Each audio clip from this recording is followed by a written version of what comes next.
guys, we are back today. As you can see, we are with the Lincoln Continental here. It's not gone. We still have it. There's been a few questions whether it's been sold or not. It's still here. Believe it or not, I actually listed it a few days ago just to see if I get any interest in it at kind of a higher price. No way I'm ever going to get my money out of this car, but I listed it at that price. Of course, I didn't get any bites. There's a few other Continentals online about the same price, but with rust. So I guess the prices aren't too crazy, but I guess who's ever buying these, I don't know. These just never really were hot sellers in the used market, like ever.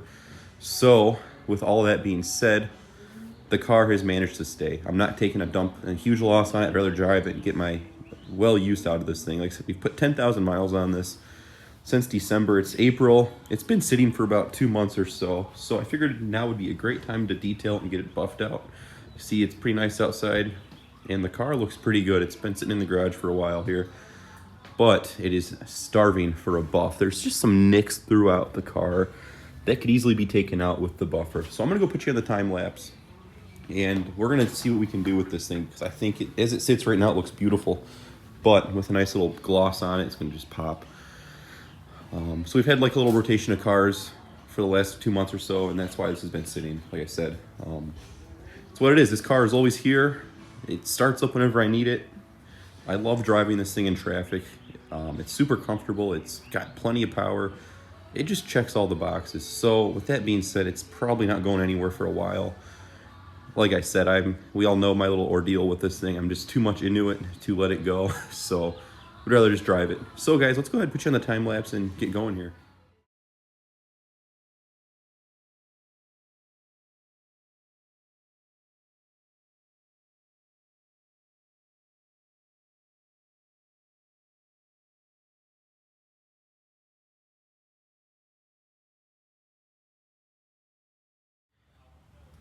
And here's the finished product here. So guys, we're about a week later since the car was buffed in those last clips. I just kind of got the car done, but I wanted to show you kind of what we were doing to it initially. But as you can see, the car turned out cherry. I mean, this thing looks every bit of 2 years old. Very close to new. This pearl white paint looks super good. No swirl marks at all in the paint. We got it all out. The paint's super smooth. I mean, it's as smooth as it's going to get for 21 years old. So that being said, the car has been washed one time since, and it's been great. Even the chrome wheels, they really set this whole thing off. I mean, it looks so good. How much better is it going to look than this? So, like I said, guys, we got this thing all buffed out. The buffers are somewhere else, but yeah, the buffers were pretty dirty. I could presume this car had never been waxed or buffed before. But it was a garage-kept car, so yeah, it definitely tells, and I could tell from the paint. I mean, there's like no fading at all on this paint. It's great. But right now we're going to go ahead and do the front brakes on this, because I do believe these are every bit of original.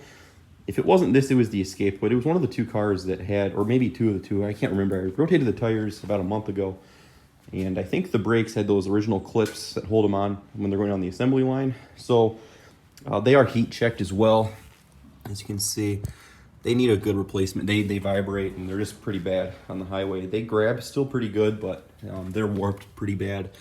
And I think the pads, we can't really see in there, but the pads I do believe are pretty thin as well.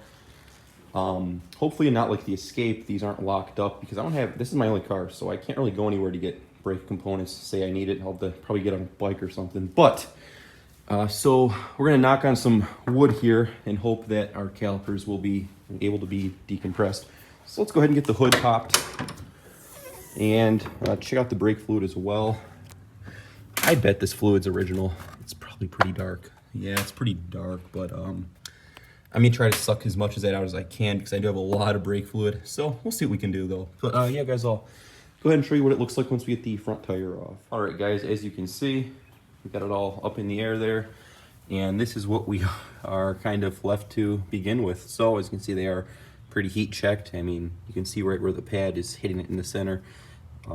So yeah, so we're gonna head and take these off, and they are, the ones in the back were original. They had the clips in the rear. So the rotors were done at least once, and obviously the pads were as well. But that is the pad.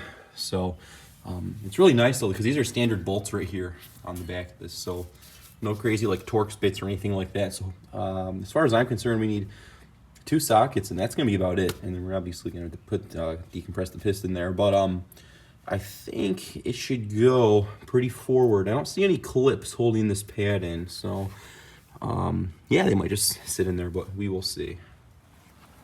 All right, so here's the finished product right here. We did go with the cross drill and slotted rotors and ceramic pads, of course. I always get these because they're like the same price as the other standard brakes and they look cool, so why not? I've never had an issue with these.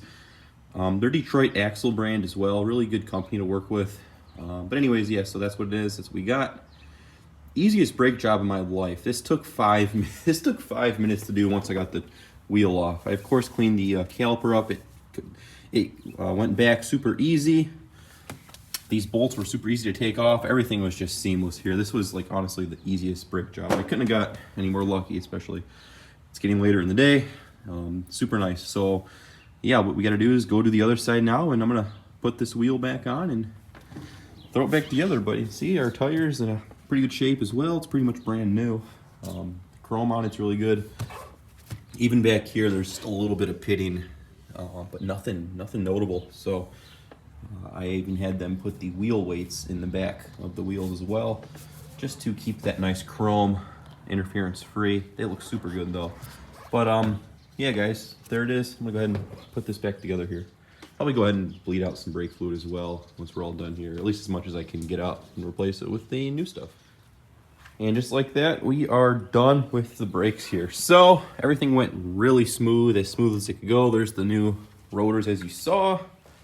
Both calipers went back, didn't have to replace anything, which was super great. I did a flush, as big of a flush as I could on the reservoir down there. So look at all that stuff we got out. Might even do another one in a couple of weeks as the fluid gets a chance to cycle around. But you see the point, we got a lot of that older stuff out, which was probably original. So yeah, guys, that's gonna wrap the Lincoln up here. Just a quick update on the car. We still have it. It's the only car we have at this point.